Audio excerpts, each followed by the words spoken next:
Bonjour et bienvenue à notre dialogue fidélité. Mon nom est Sébastien Fauché, stratège en fonds négociés en bourse. Mais aujourd'hui, on ne parlera pas de fonds négociés en bourse. On va parler de produits alternatifs.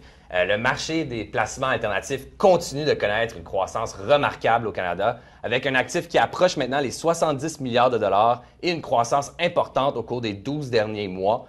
L'intérêt des investisseurs, des conseillers et des institutions a fait qu'augmenter du côté produits alternatifs. En parallèle, l'univers des placements alternatifs s'est considérablement élargi et l'offre de produits s'est vraiment complexifiée. Afin de nous aider à mieux comprendre les tendances du marché, nous avons le plaisir aujourd'hui d'accueillir Nicolas Vigneault, stratège en produits alternatifs, un petit nouveau dans l'équipe. Vraiment content de t'avoir parmi nous, Nicolas. Un plaisir d'être présent. Oui. Justement, on a un petit nouveau dans l'équipe, fait que je vais peut-être prendre un petit, une 30 secondes. J'aimerais ça que tu t'introduis un peu, expliquer un peu ton rôle, qu'est-ce qui t'amène chez Fidélité de 1, puis de 2, c'est quoi ton rôle avec les conseillers financiers? Oui, donc rapidement, mon parcours qui m'a amené chez Fidélité, dans le fond, après ma maîtrise, j'ai travaillé pendant plusieurs années dans un family office à Montréal, où est-ce que c'est vraiment là que j'ai gagné mon expérience et ma passion pour les placements alternatifs. Puis après avoir tenu mon CFA, là, j'ai fait le changement vers le monde un peu plus du retail. Puis c'est là que j'ai développé un peu plus ce côté-là qui fait en sorte que en combinant les deux ensemble, ça fait le rôle pas mal exactement de chez Fidélité, qui est d'être le spécialiste, dans le fond, pour les placements alternatifs, mais au niveau retail et non pour les familles ultra fortunées. Donc, c'était le rôle parfait qui faisait la suite. Puis sinon, en tant que tel, mon rôle chez Fidélité, ça va être c'est ça, le spécialiste, l'expert pour tout ce qui touche les placements alternatifs, nos produits. Donc, autant d'accompagner l'équipe de vente que d'être aussi l'intermédiaire avec les gestionnaires de portefeuille qui gèrent ces stratégies-là qu'on rencontre sur une base assez fréquente. Donc, c'est ça, d'être le bras droit pour toute l'équipe pour tout ce qui touche les placements alternatifs. Fait que c'est vraiment comme un peu deux choses. Fait que, un, très proche de nos gestionnaires de portefeuille, donner des mises à jour à des produits alternatifs, mais aussi, tu sais, les produits alternatifs, c'est une nouvelle classe d'actifs. Expliquer c'est quoi un produit alternatif, comment ces produits alternatifs-là peuvent être intégrés à l'intérieur d'un portefeuille. J'ai souvent la question, c'est quoi, comment on fait pour prendre un fameux en anglais, un short ou une position courte sur une action? C'est vraiment ton rôle d'expliquer puis de vulgariser le tout, c'est ça? Absolument. Parfait. Dans mes présentations qu'on fait souvent, on commence sur les tendances du marché. Puis une des tendances que je vois beaucoup du côté fonds négociés en bourse, c'est les produits alternatifs. Il y a énormément plus d'entrées d'actifs du côté alternatif depuis plusieurs années. Est-ce que tu peux expliquer un peu pourquoi il y a une forte croissance du côté produits alternatifs depuis plusieurs mois maintenant, même plusieurs années? Oui, dans le fond, le premier aspect, je dirais, c'est l'accessibilité. C'est qu'avant 2019, avant le changement, dans le fond, de la réglementation, la règle 81-102, c'était tout simplement pas accessible pour monsieur et madame tout le monde, ce type de placement-là. Puis là, ça l'a ouvert ce monde-là. Donc, il y a l'aspect accessibilité. Puis il y a aussi, après ça, on pourrait dire un problème qui s'est développé puis qui devait être réglé, puis qui, dans le fond, le placement alternatif est devenu la solution. Je devrais dire une des solutions, qui est l'augmentation de la corrélation qu'on a entre les obligations et les actions. Donc, on avait besoin, dans un sens, d'une alternative à ce nouveau problème. Puis on l'a vu en 2022, quand, dans le fond, tout allait mal, autant les actions que les obligations, puis que les gens ont été, dans le fond, déçus ils ne comprenaient pas pourquoi la partie défensive n'a pas joué son rôle. Donc, c'est ça, le placement alternatif vient proposer une solution à ça. La personne qui en parle le plus chez nous, probablement, c'est Euan Timmer, qui est notre spécialiste du côté macro. On a surtout le temps parlé d'un portefeuille 60-40 équilibré, traditionnel. Euan, il parle de 60-20-20. Ouais. Est-ce que, j'imagine que tu es d'accord avec cette proposition-là, mais est-ce que tu peux élaborer un peu de ce côté-là? Oui, puis je veux dire, le 60-20-20, disons que c'est assez général. C'est peut-être pas nécessairement ce que j'appliquerais à tout le monde. Je pense que c'est vraiment du cas par cas. Mais oui, c'est définitivement vers je crois que les portefeuilles se dirigent. Parce que ça reste que ça fait un peu plus de 5 ans maintenant qu'on a accès à ces placements-là. Donc, on est quand même au début du changement. Mais absolument, c'est vers là que ça se dirige. Puis ici, on compare, si on se donne en point de départ ou de base les grandes institutions, par exemple, bien, en moyenne, ils vont avoir des placements alternatifs entre le quart et même le tiers de leur portefeuille. Par exemple, la Caisse de dépôt et le placement du Québec a plus que le tiers de son portefeuille en placement alternatif. Par contre, c'est sûr que dans leur cas, on parle quand même d'une forte taille, mais surtout d'un horizon de placement qui est infini. Donc, ça leur donne la capacité d'en avoir plus et aussi d'avoir vraiment l'éventail complet des placements alternatifs qui, quand on en sort la définition dans un sens, c'est tout ce qui n'est pas le placement traditionnel. Donc, on va aller chercher du placement privé, l'infrastructure, de l'immobilier. Donc, c'est pour ça que ça va être beaucoup plus large. Tu as mentionné l'immobilier. Les gens ne pensent pas nécessairement à ça quand on parle d'alternatif, mais ça fait partie de ce 20 %-là techniquement. Exact. Ouais. Donc, si les grandes institutions comme ça ont à peu près le quart à le tiers de leur portefeuille là-dedans, puis que là, on parle des gens le plus commun des mortels, bien, on peut se dire que jusqu'à 20 % dans le fond, ça peut faire du sens parce que plus que ça, on n'a pas nécessairement un horizon de placement infini comme la Caisse. Donc, c'est pour ça que moi, je suis persuadé que c'est juste une question de temps avant que les gens aient tous une allocation dans leur portefeuille en placement alternatif. Mais après ça, qu'est-ce que ça va être?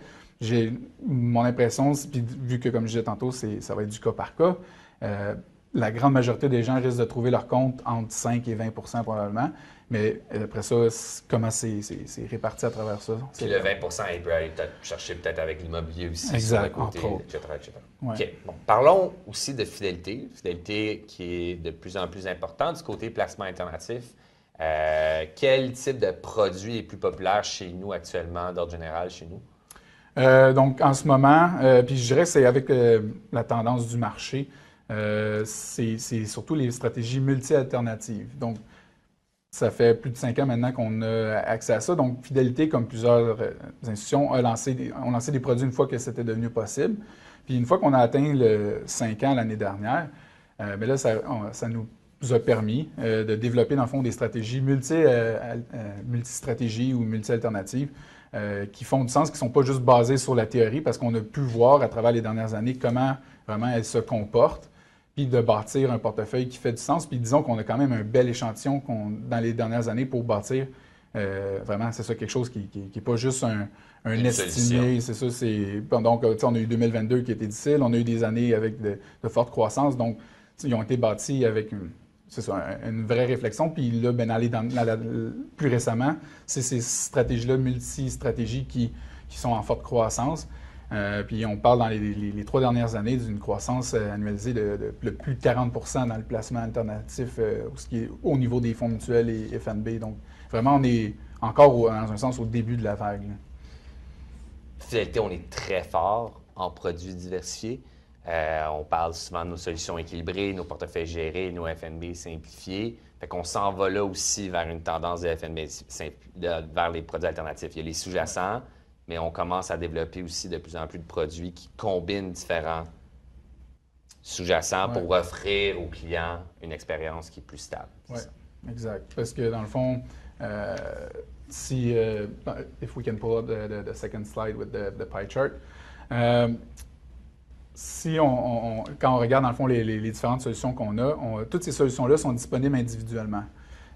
Par contre, il y a des avantages, disons, à avoir tout cela en un seul produit. Mais oui, c'est que chacune des stratégies, disons, va avoir un contexte où est-ce que ça va il va y avoir des anomalies pour certaines, puis il va y avoir des moments où est-ce que ces stratégies-là vont justement surperformer. Donc, c'est ça. C'est vraiment une stratégie qui va faire plus de sens dans un contexte de moins de besoin de rebalancement, comme justement la popularité de vos solutions tout en un, simplifiées. C'est d'avoir quelque chose qui évite de rebalancer à peut-être des mauvais moments, qui a été réfléchi comment ça a été bâti pour avoir une solution qui est beaucoup plus simple et qui facilite, entre autres, le côté, par exemple, de connaître son produit, etc. On a à l'écran le FNB, je dis tout le temps FNB, excuse-moi, ça c'est une erreur, le produit alternatif équilibré. Tu peux-tu passer un peu plus de temps sur ce produit-là, comment il est construit, les sous-jacents? Oui, puis une des raisons pourquoi je présente celui-là, c'est qu'en première partie, bien, c'est une solution qui contient l'ensemble de nos solutions alternatives liquides. Donc, on a une version aussi qui est multi-alternatif action. Donc, dans cette stratégie-là, on enlève la partie obligation alternative. Puis les stratégies qui sont un peu plus diversification, moins directionnelles, ont des proportions un peu plus petites. Pourquoi je préfère, pas je préfère, mais pourquoi je pense que cette stratégie-là est encore plus intéressante peut-être à présenter en ce moment? On vient de la lancer récemment, mais disons qu'elle va gagner, par exemple, en grande popularité, je crois, avec le fait que, étant équilibré, ça facilite encore plus son intégration dans un portefeuille, parce que souvent, les gens, quand ils veulent intégrer le placement alternatif, disons qu'ils sont plus prêts à sacrifier le revenu fixe que les actions qui ont super bien performé. Donc, un peu plus facile à proposer. Parce qu'avec cette solution-là, essentiellement, on pourrait aller avec du 1 pour 1 en pigeant directement le revenu fixe. Des actions, des obligations. Mais il y a une tendance vers le revenu fixe parce qu'on parle souvent d'une corrélation qui est moins élevée. C'est ça. Puis les gens ne sont pas nécessairement insatisfaits de leurs actions, alors que le revenu fixe, les dernières années, disons que ça a été plus difficile. Je veux dire, c'est à travers l'univers du placement. Puis, dans le fond, cette stratégie-là, sans aller dans le détail de chacune des stratégies, on pourrait la diviser en un sens en 3 parties, ce qui fait que le but ici va être vraiment d'être moins corrélé avec le marché, d'aller avoir une approche vraiment qui est complètement différente versus les solutions directionnelles qui vont être un peu plus d'aller suivre le marché, d'aller capturer le plus de hausses possible, alors que quand il y a des baisses, bien là, c'est d'aller en chercher le moins possible. On a l'Action mondiale plus chez nous.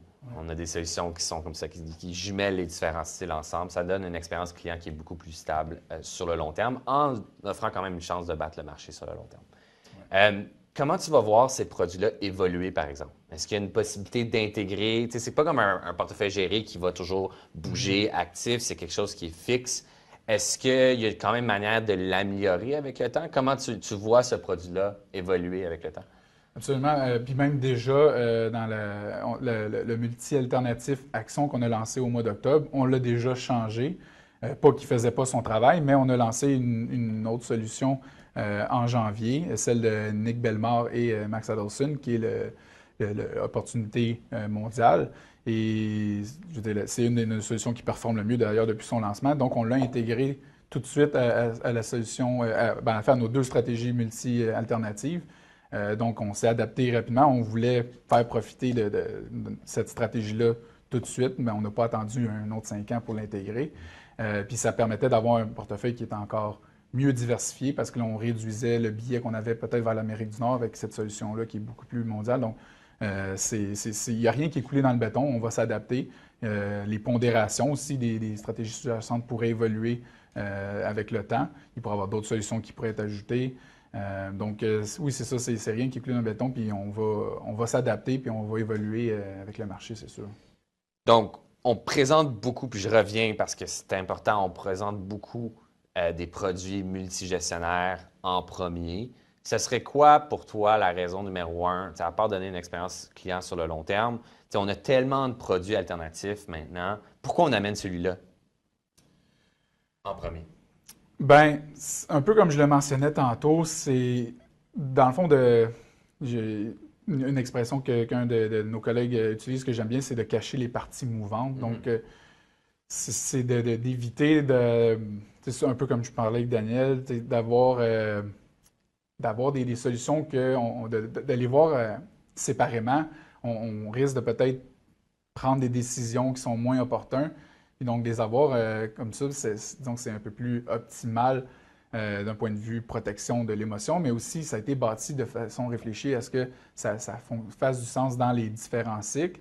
Puis, dans le fond, quand on intègre des solutions alternatives dans un portefeuille, c'est pas juste pour améliorer la diversification de manière générale, c'est qu'en l'intégrant dans un portefeuille, on améliore les chances que votre client reste en ligne avec le plan de son conseiller parce qu'il y en a sûrement vécu l'expérience en 2022 qu'il y en a certains qui voulaient tirer la gâchette, qui voulaient se mettre défensif.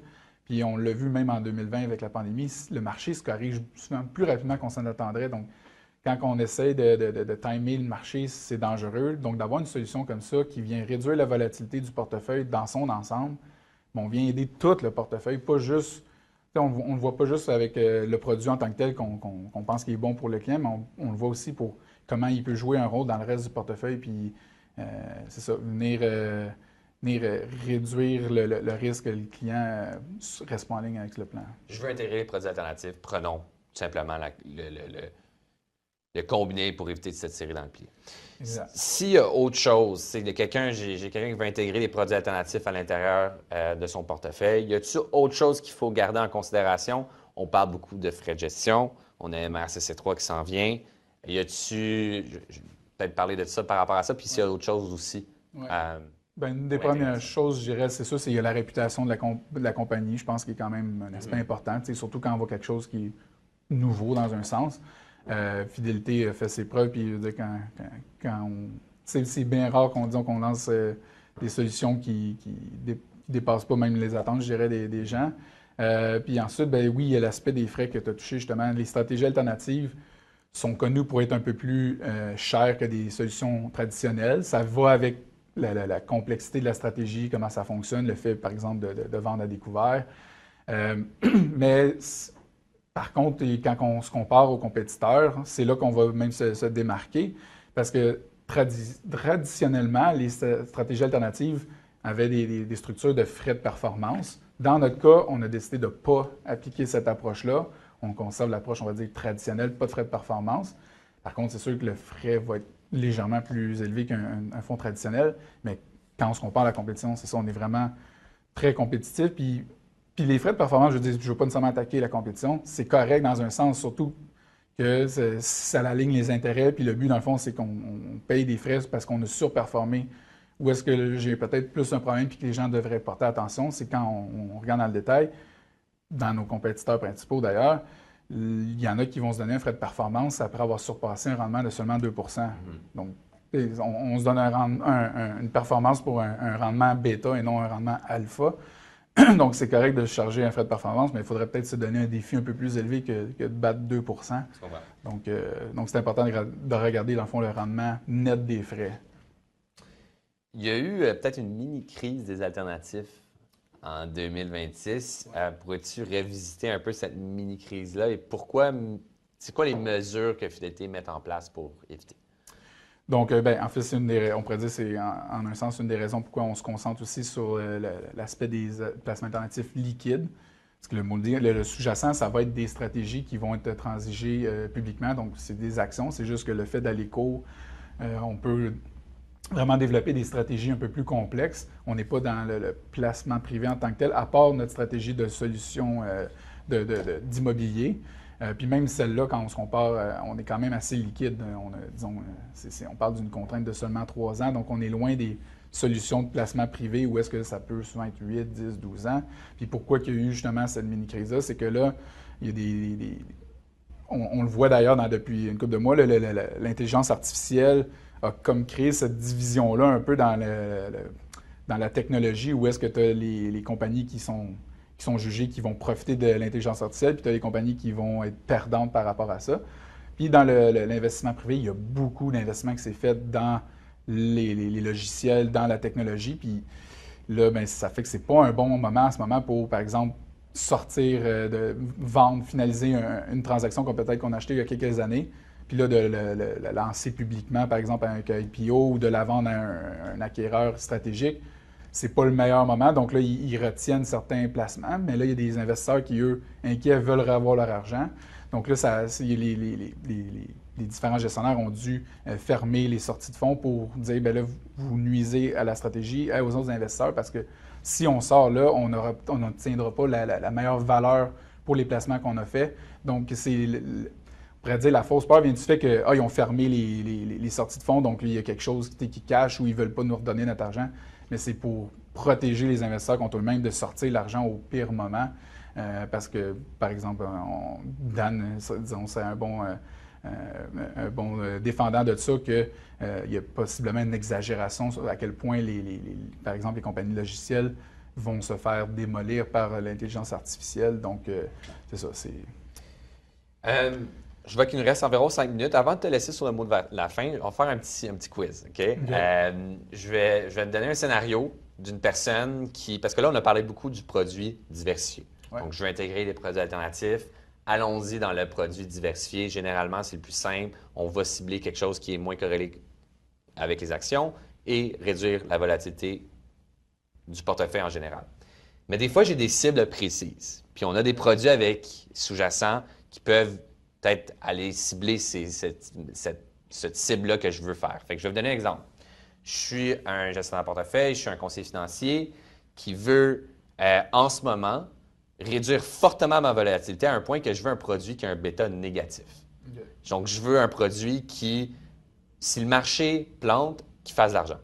Okay. Y a-t-il un produit chez nous qui pourrait être corrélé de cette manière-là, c'est-à-dire qu'un bêta négatif qui va dans la direction opposée du marché chez nous? Ouais.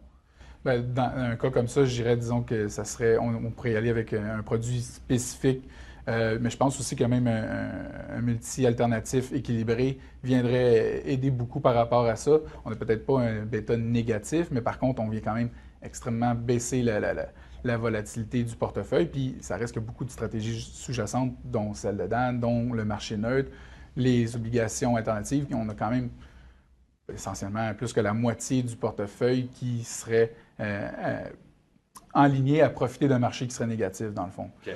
Il ne faut pas aussi le voir, puis ça, c'est souvent un rappel que j'aime faire, c'est de dire que ce n'est pas une stratégie qui est contrarian ou inverse, dans le fond.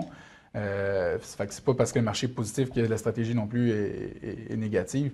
Par contre, quand le marché est négatif, oui, les chances sont très bonnes que la stratégie surperforme. Parce que les chiffres, le bêta du produit actuellement est négatif. Puis parce qu'il cible, dans le fond, ce que le marché va surévaluer, où est-ce qu'il voit qu'il y a un besoin de correction qui va se faire. Donc, quand il y a une correction, c'est souvent ces compagnies-là qui sont justement le plus à la baisse. Donc, répondre à la question officiellement, fidélité, position, valeur longue courte et fidélité, marché neutre. Puis si on va de l'autre côté rapidement, je veux un produit avec un bêta qui est positif, donc qui bouge dans la même direction du marché, mais qui est quand même capable de donner un petit punch, même réduire un peu le risque du portefeuille, mais qui garde quand même une corrélation avec le marché boursier. Il y a une possibilité de faire ça chez nous aussi. Est-ce que tu as un ou deux produits qui viennent en tête? Absolument. Bien, il y aurait, par exemple, le multi-alternatif action. Donc, dans ce cas-là, ici, on n'a pas les obligations, puis on va être plus concentré dans les autres stratégies que je mentionné. Puis cette stratégie-là, bien, c'est ça. Ça va être... disons que, par exemple, si on veut l'intégrer dans le portefeuille, on va peut-être aller piger un peu dans les actions, pas juste dans le revenu fixe pour l'intégrer. Mais dans le fond, on va aller chercher un bêta qui va être beaucoup plus positif. On va aller capturer le plus possible la hausse, puis comme je dis, bien, le moins possible de la baisse. Donc, on va avoir quelque chose qui est beaucoup plus stable, mais qui peut quand même générer un rendement qui va être similaire au marché parce que, comme on sait, quand on baisse moins, on n'a pas besoin d'un aussi gros rendement pour se rattraper. Donc, si on a moins baissé, bien, c'est ça, on va aller chercher quelque chose qui va être juste plus stable, mais qui va avoir un rendement aussi intéressant. Puis, par exemple, si on parle de justement la stratégie qu'on a ajoutée dernièrement dans nos multi-alternatifs, qui est l'opportunité mondiale de Nick Bellemare et Max Adelson. Ça, c'est une super belle stratégie parce que on a, par exemple, deux gestionnaires qui ont deux styles différents. Puis c'est pas qu'ils gèrent chacun une moitié de portefeuille. Ils travaillent ensemble. Il faut qu'ils convainquent l'un et l'autre d'intégrer ou de réduire ou d'enlever une position. Puis on a Nick qui va être plus qualité-croissance et Max qui va être valeur, on va dire core value dans le fond. Donc, on a des beaux exemples dans leur cas où est-ce qu'ils sont rentrés dans un titre parce que Max disait que ça, on a un bel exemple de valeur, la compagnie va se replacer. Puis quand Max était prêt à sortir, mais là, Nick disait non, regarde, qu'est-ce qui s'en vient? La compagnie s'est positionnée pour profiter de la croissance de l'intelligence artificielle, puis ça a été le cas. Puis on a leur meilleur exemple de turbine de gaz, bien, elle s'est repositionnée, puis après ça, elle profite du besoin énergétique de l'IA. Puis là, bien, cette position-là, par exemple, fait 10 fois l'investissement. Puis même que quand Nick a dit oh, non, on reste, ils ont même augmenté la position. Donc, c'est super beau comme stratégie dans le sens que ça se complémente. Puis aussi, c'est peut-être notre stratégie la plus flexible dans le sens qu'elle n'est pas limitée mondialement. Ouais. Elle n'a pas un mandat qui est plus nord-américain ou canadien. Pas de contraintes de style. Donc, ça serait possiblement une de nos meilleures stratégies pour ce qui est de suivre le marché, mais d'avoir une moins grande volatilité et de profiter des compagnies qui devraient peut-être baisser. 10h58, en 30 secondes. Ouais. Est-ce que tu pourrais me donner un peu le mot de la fin que tu voudrais laisser à notre audience? Qu'est-ce que tu penses que les conseillers devraient retenir de la présentation aujourd'hui? Bien, Je dirais qu'on est au début de la vague du placement alternatif. Ça fait, comme je disais, ça fait un peu plus de 5 ans seulement. Donc, c'est normal qu'il y ait des questionnements que vous avez peut-être. Donc, n'hésitez pas à nous rejoindre, à nous contacter pour qu'on en discute plus si vous avez des questions supplémentaires, si vous avez des cas spécifiques que vous demandez comment l'intégrer ou le proposer à des clients, de discuter plus en profondeur parce qu'on a discuté de quelques-unes, on s'est peut-être concentré sur les multi-alternatifs, mais ça va nous faire plaisir d'en parler avec vous. Puis dans le fond, c'est ça le message, c'est qu'il y a maintenant une 3e grande classe d'actifs qui est disponible pour vos clients, qui va les aider à rester en ligne avec le plan que vous leur proposez quand il y a justement des corrections dans le marché. Puis ça va apporter une meilleure expérience pour tout le monde.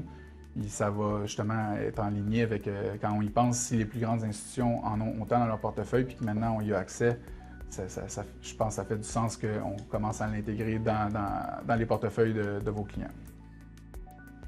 Merci d'avoir écouté cette balado-diffusion Dialogue Fidélité. Si ce n'est pas déjà fait, abonnez-vous à Dialogue Fidélité sur la plateforme de balado-diffusion de votre choix. Et si vous aimez ce que vous entendez, laissez un commentaire ou une note de 5 étoiles. Pour plus de renseignements sur les web-émissions en direct à venir, veuillez consulter fidélité.ca. N'oubliez pas de suivre Fidélité Canada sur LinkedIn, YouTube et Instagram et de vous abonner au Dialogue Fidélité sur votre plateforme de balado-diffusion préférée. Nous conclurons la balado-diffusion d'aujourd'hui par une note légale. Les opinions exprimées dans cette balado-diffusion sont celles des participants. Elles ne reflètent pas nécessairement le point de vue de Fidélité Investissement Canada SRI ou de ses sociétés affiliées.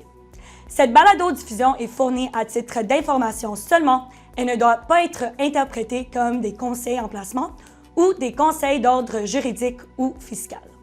Elle ne constitue pas une offre d'achat ou de vente et Fidélité n'appuie, ne recommande ou ne parraine aucun des titres ou des entités mentionnées. Veuillez lire le prospectus d'un fonds avant d'investir. Les fonds ne sont pas garantis. Leur valeur est appelée à fluctuer fréquemment et le rendement passé pourrait ou non être reproduit. Les placements dans les fonds sont assortis de frais, de dépenses et de commissions. Merci d'avoir regardé et à la prochaine!